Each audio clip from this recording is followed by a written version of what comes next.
So I was driving through town and I saw this 98 Mustang V6. You can tell it's a 98 because if you look at the top of the dashboard, it doesn't have the clock on the top. They changed that for 98, and then all the new Edge Mustangs had the same style dash.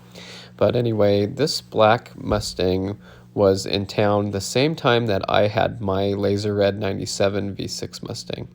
And this one is what my brother and I called the Steeda V6. Now, I don't think it's really a Steeda, and I'll show you a little difference here soon in the brochure for the 98 Mustang Steeda cars. I think they may have just added those Steeda stripes on the bottom, but anyway, it was cool because back then these cars were pretty new and they were pretty nice. And this one had the stripes, the wheels, and dual exhaust, and that was the big thing. My brother and I added GT dual exhaust to ours that were takeoffs from Rouge or Saleen. They would sell the GT catbacks, and they sounded really good on the V6 Mustangs. But anyway, this one was around town, and it was cool to see because it was like our cars. It had dual exhaust. It had a nice set 5-spoke, bigger wheels compared to the smaller V6 wheels that would come on the car. So it was fun to see that one around town, and I saw it again. And if you look closely on the side scoops, it actually had some aftermarket bigger side scoops. Kind of hard to tell because it's on a black car in this picture, but my brother reminded me about that, and he also reminded me that he had raced the car with his V6 and beat it back then when they were basically the same car, dual exhaust, 5 speeds. You know, the Steeda car just had different wheels or stuff like that, but he said he's also seen it around town too, so that was pretty cool when I showed him the picture today.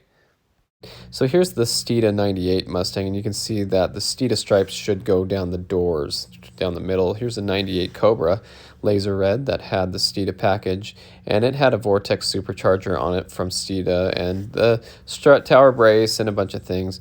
Now this was the Steeda Mustang that I knew the most. I'd see this on the forums. There's a black 99 to 04 Mustang GT that was a Steeda car, and when I was on the V6 Mustang forum, somebody had upgraded and gotten a Steeda GT from a V6, and so they were really excited to have that car, and it was really cool back then. Of course, having a GT back then was really awesome. It'd be like having a brand new Coyote in today's world.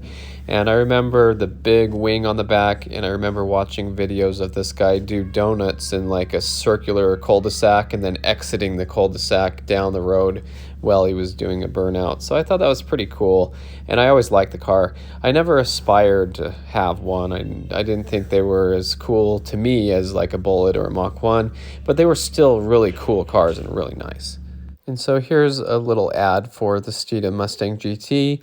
Looks pretty good. It has like a Cobra R style hood, is what they call it, the Cobra R Steeda hood, side stripes, the Steeda ultralight wheels, and I actually had a set of those ultralight wheels on one of the Mustangs I bought. It was a 2001 Mustang GT, and this car had not only the wheels but like everything, sway bars and all sorts of suspension parts, and I put all that on my Bullet when I owned this car.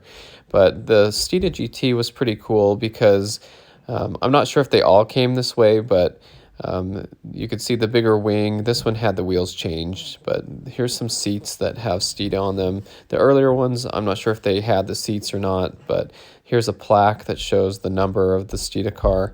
But if you read the article about the Steeda GT, it says that the stock GT dynoed at like 230 to the wheels, and when they added the Vortex supercharger to their cars and all the suspension upgrades and everything, it brought the horsepower up to 380, and that's a pretty big jump from 230. And so it's pretty cool to see they did that, and they put the 355 gears in it and just a bunch of little things like that, but they charged $20,000 over. So you would buy a normal GT, and then it was a $20,000 markup to turn it into a Steeda. So basically adding suspension and a supercharger and a tune, of course, you're charged 20 grand for a Steeda GT. So some people thought that was a good deal. Maybe it was to some people, and they didn't have to do the work. But looking at the chart, you can see that the performance was pretty good, especially for the day. 0 to 60 went down from 5.4 down to 4.6, and the quarter mile from 14.0 down to 13.0. And I think that's a pretty fair comparison for the quarter mile, because the other magazines tested the car at 14.5 quarter mile, so they're actually claiming a faster quarter mile from what the magazines had tested, and showing that they get an even faster quarter mile at 13.0. So that's pretty cool. Just a little trip down memory lane for the Steeda Mustang GT. This car isn't as well known as a Celine or a Rouge, so it's kind of cool to see. And I have a lot of really good Steeda parts on a lot of my Mustangs, and so it's kind of nice to remember that company a little bit more. So anyway, thanks for watching. I hope you enjoyed this video, and stay tuned for more Mustang content.